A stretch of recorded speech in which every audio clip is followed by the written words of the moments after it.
বসন্ত নয়, আমার দরজায় প্রথম কড়া নেড়েছিল অবহেলা।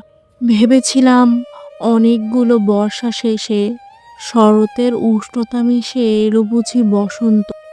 দরজা খুলে দেখি আমাকে ভালোবেসে এসেছে অবহেলা।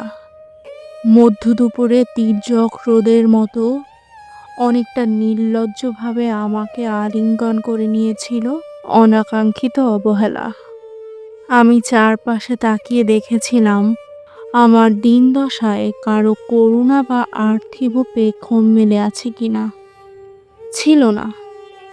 বৃষ্টিহীন জনপদে খড়খড়ে রোদ যেমন দস্যুর মতো অদমনীয়, তেমনি অবহেলাও আমাকে আগলে রেখেছিল নির্মোহ অসংকুচিত। আমি অবহেলাকে পেছনে ফেলে একবার দৌড় দিয়ে এগিয়ে গিয়েছিলাম।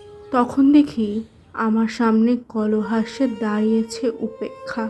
উপেক্ষার সঙ্গেও একবার কানামাছি খেলে এগিয়ে গিয়েছিলাম তোমাদের কলহমুখর আনন্দ সভায়। কি মিলেছিল? ঠোঁট উল্টানো ভৎসনা আর অভিশপ্ত অনুরার মতো এক তাল অবজ্ঞা।